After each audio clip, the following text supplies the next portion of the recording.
Hi, we at General Education will be starting a mock interview very shortly, in which we will illustrate that how you can conduct a mock interview prior to your actual interview with a B school, and then improve based on the feedback given by General Education consultants.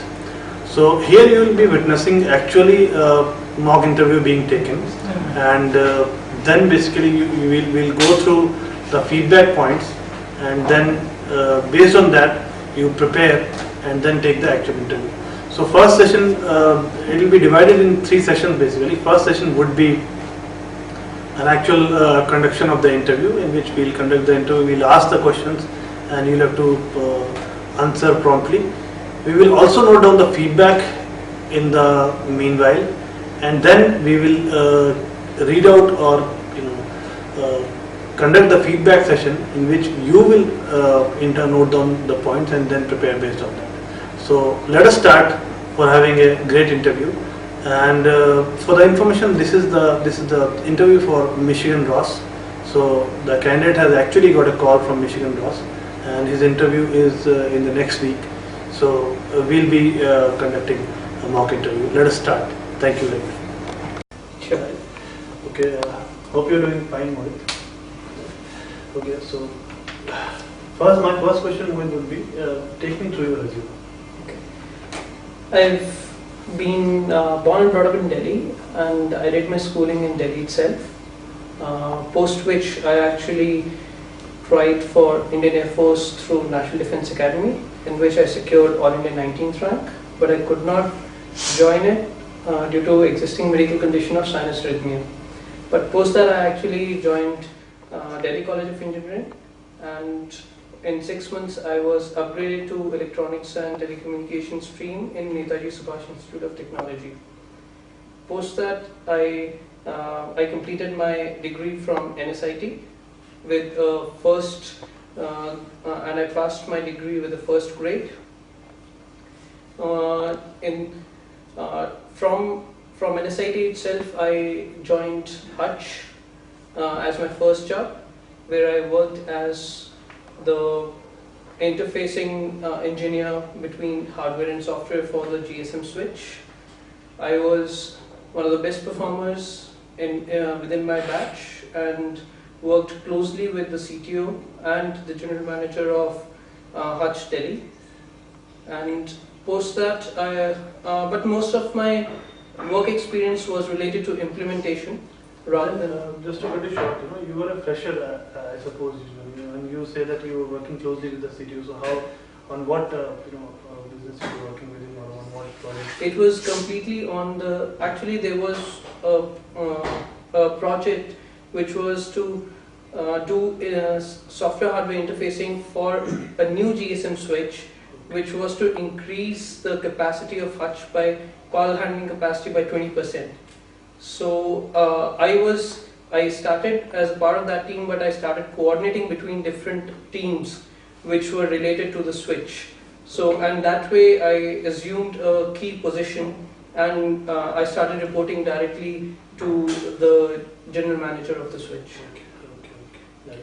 Yeah, but most of my experience was still on implementation side, and I wanted to have a broader perspective on enterprise application development. So I moved on to Infosys after about a year in Hutch, and I gained exposure on the entire life cycle of software development and the industry best practices.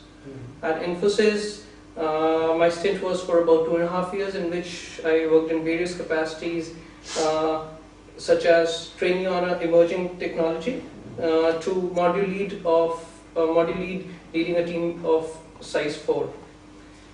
Thereafter, in 2005, I moved on to Mindtree to basically work on a direct client interfacing role. So since then at Mindtree, I've spent about 5 years at Mindtree, and I've worked in various capacities as module lead, on-site coordinator, and project manager. Currently, I am managing a project, a number of projects, and Over the last 3 years, I've managed projects of about $2.5 million. Aggregate, it's an aggregate. So the clients have been IATA. They've all been very renowned travel industry clients such as IATA, SITA, Port of Singapore Authority.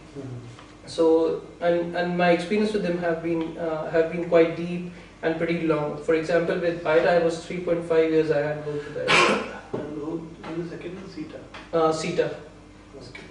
That is which country? SITA is basically a global organization for which provides airport equipments and airport and airline equipments based out of Canada, UK and US.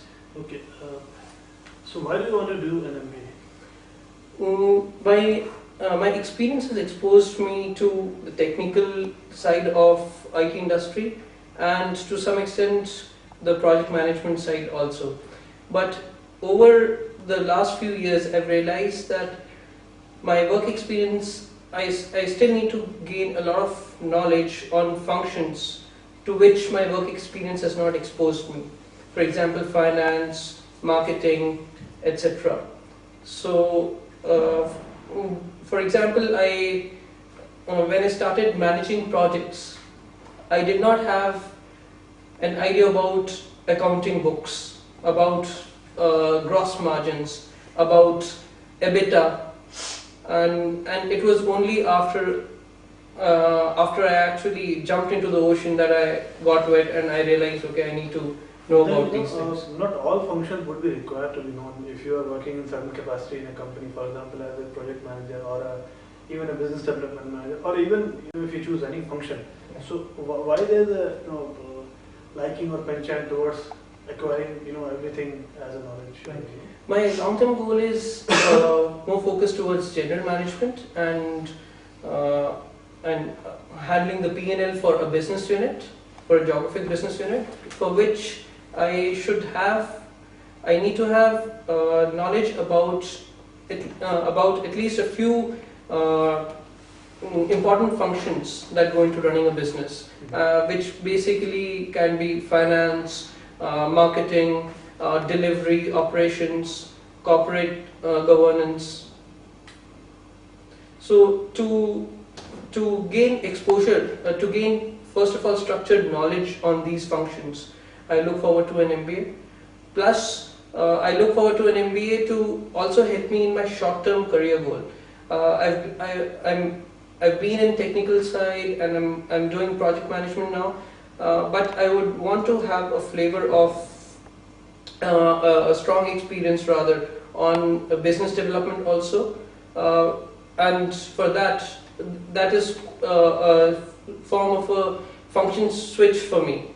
So to enable that switch and for me to actually excel even after doing that switch, I'm actually looking forward for an MBA. Okay, so any specific reason that why at this stage, after around I see 9 to 10 years of experience, you are choosing for MBA, whereas people usually choose it around 5 years, or maybe if you see average work experience at Ross would fall around 60 months. Right. So why now?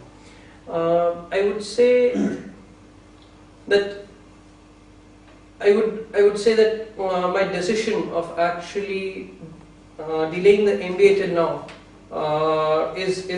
has really been a wise decision, because I feel that during the last 3 to 4 years, the experience that I've gained have actually helped me understand what the nuances of management are. Even before I would have gotten to management, rather had I gone for my MBA just after a year of management, I would not have got the depth into